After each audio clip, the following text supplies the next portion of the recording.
Finančná správa na svojom webe oznámila, že až do apríla 2025 nebudú reporty v internetovej zóne e-kasa obsahovať rozpis DPH. V tomto videonávode vám krok za krokom ukážem, ako sa k týmto údajom môžete dostať. Či už používate virtuálnu pokladnicu alebo online registračnú pokladnicu.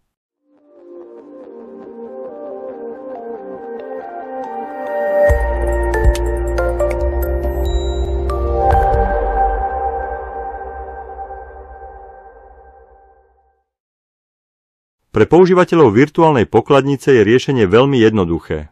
Stačí navštíviť našu webovú stránku www.kml.sk/VRP2, kde v spodnej časti nájdete videonávod. Podľa neho si ľahko vytvoríte intervalovú uzávierku, ktorá obsahuje rozpis DPH. Používatelia online registračných pokladníc sa ocitli v zložitejšej situácii, keďže prechod na systém e-kasa priniesol legislatívnu zmenu. Táto zmena zrušila povinnosť, aby pokladničné systémy obsahovali funkciu intervalovej uzávierky. Z tohto dôvodu väčšina pokladničných systémov túto funkciu neobsahuje. Ak nastane takáto situácia, jediným spôsobom, ako získať rozpis DPH, je vypočítať si ho na základe reportu evidovaných dokladov.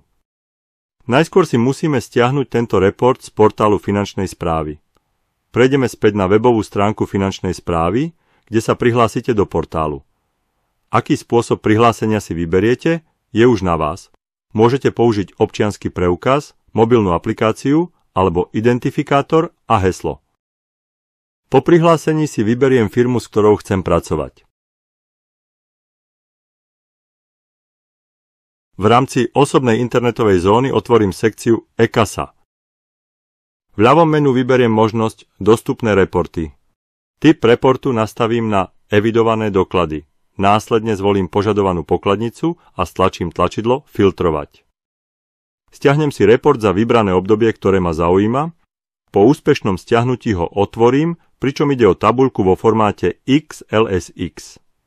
Tento súbor je možné jednoducho upravovať v programe Microsoft Excel alebo v bezplatných alternatívach, ako sú Google Sheets či LibreOffice Calc.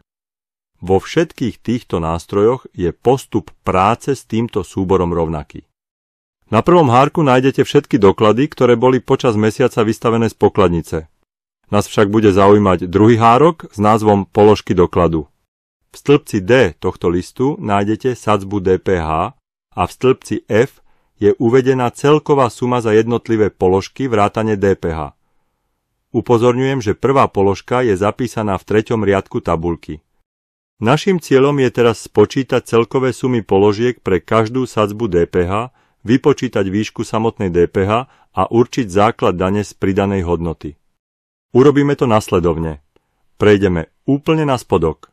Najjednoduchší spôsob, ako to dosiahnuť, je použiť klávesovú skratku Ctrl plus šípka dole.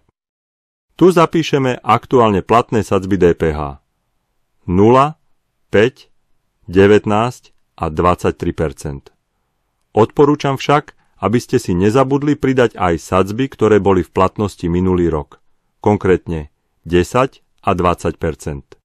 Môže sa totiž stať, že niektoré položky s týmito sadzbami sa objavia v zozname napríklad pri vrátení dokladu z minulého roka alebo mohli byť omylom naúčtované položky s touto sadzbou. Stĺpec označím názvom Sadzba DPH. Teraz je potrebné spočítať všetky sumy uvedené v týchto sadzbách. Na tento účel si vytvoríme jednoduchý vzorec, ktorý funguje rovnako v Exceli, LibreOffice aj Google Sheets. Začneme symbolom rovná sa a zadáme funkciu SumIf, potom otvoríme zátvorku. Najskôr určíme rozsah buniek, kde sa nachádzajú sadzby DPH, čo je v našom prípade stĺpec D. Aby sme zaistili, že sa tento rozsah nezmení pri kopírovaní vzorca do ostatných buniek, použijeme znak $. Tento znak vložíte tak, že stlačíte pravý Alt a klávesu O. Prvý riadok s hodnotami má číslo 3, potom napíšeme dvojbodku, znova stĺpec D, znak $, a zapíšte číslo riadka podľa toho, kde vám končia položky. Pokračujeme bodkočiarkou a zadáme kritérium, ktoré predstavuje konkrétna sadzba DPH. Klikneme na bunku, kde sa nachádza táto sadzba. Nasleduje bodkočiarka a zadáme rozsah buniek obsahujúcich ceny položiek. Čiže stĺpec F, pridáme znak dolára, číslo 3, dvojbodku, znova stĺpec F, znak dolára a číslo posledného riadka. Na záver uzavrieme zátvorku a vzorec je hotový. Tento vzorec si skopírujem k ostatným sadzbám DPH. Vďaka tomu sme teraz schopní vypočítať celkovú tržbu za mesiac pre jednotlivé sadzby DPH 5, 19 a 23%, pričom zohľadňujeme, aké sadzby boli použité na jednotlivé položky. Označím si stĺpec, že obsahuje hodnoty spolu s DPH. Ďalším krokom je výpočet samotnej DPH. Keďže máme k dispozícii len hodnotu ceny z DPH, výpočet budeme robiť zhora. DPH je potrebné zaokrúhliť na 2/10 miesta, preto do príslušného poľa zadáme nasledujúci vzorec. Rovná sa, napíšem round, otvoríme zátvorku a klikneme na pole spolu s DPH. Deleno, čo je lomitko, ďalšia zátvorka, 100+. Klikneme na bunku, sadzba DPH, koniec zátvorky, krát, čiže hviezdička a znova kliknem na sadzba DPH. Bodkočiarka, číslo 2 a vzorec uzatvoríme poslednou zátvorkou. Po aplikovaní tohto vzorca na všetky bunky získame hodnoty DPH pre jednotlivé sadzby. Na záver je potrebné vypočítať základ DPH, ktorý získame jednoduchým vzorcom. Rovná sa spolu s DPH mínus DPH. Týmto spôsobom si ľahko dopočítate všetky potrebné údaje, ktoré nie sú momentálne poskytované finančnou správou. Tento výpočet je relatívne jednoduchý, avšak vzhľadom na to, že DPH sa počíta zo súčtu celej tržby a až výsledok sa zaokrúhľuje, môžu vzniknúť drobné rozdiely v dôsledku zaokrúhľovania. Ak chceme dosiahnuť presnejší výsledok, je potrebné vypočítať DPH samostatne pre každú jednotlivú položku. Teraz vám ukážem aj tento spôsob výpočtu. Najskôr sa v dokumente presuniem úplne na začiatok, čo je najjednoduchšie urobiť klávesovou skratkou Ctrl Home. Za stĺpec s cenou pridám nový stĺpec, to dosiahnem tak, že kliknem pravým tlačidlom myši na stĺpec G a zvolím možnosť pridať stĺpec. Nový stĺpec označím názvom DPH. Do tretieho riadku vložím ten istý vzorec, ktorý sme použili na výpočet DPH nižšie, čiže rovná sa, round, zátvorka, cena za položku, delené, zátvorka, 100, plus, sadzba DPH. Koniec zátvorky, krát, sadzba DPH, bodkočiarka, číslo 2, pretože cieľom je zaokrúhliť DPH na 2/10 miesta. Tento vzorec je potrebné aplikovať na všetky položky.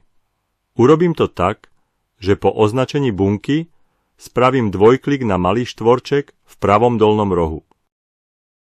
Na záver je potrebné spočítať DPH pre jednotlivé sadzby. Pomocou klávesovej skratky Ctrl plus šípka dole sa presuniem na súhrn. DPH vypočítam rovnakým vzorcom, aký som použil na rozdelenie tržieb.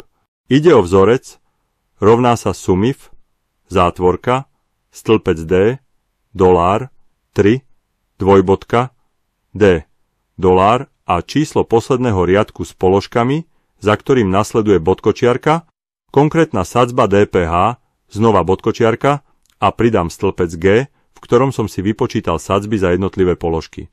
Po aplikovaní tohto vzorca na všetky sadzby si môžete všimnúť, že výsledky sa mierne zmenili. Pri tejto pokladnici sa rozdiel pohybuje v rozmedzi 3 až 7 centov. Po úprave DPH došlo k automatickej aktualizácii aj v stĺpci so základom. Je to síce o niečo zložitejšie, ale tento spôsob výpočtu DPH je presnejší. Netvrdím, že je absolútne správny, pretože ak by sme išli do detailov, po správnosti by ste mali účtovať na základe toho, čo pokladnica odoslala do systému eKasa. Tieto údaje však finančná správa až do apríla nezverejňuje, takže pracujeme len s tým, čo máme. Ďakujem vám za pozornosť a dúfam, že vám tento videonávod bol užitočný. Prajem pekný deň a dovidenia.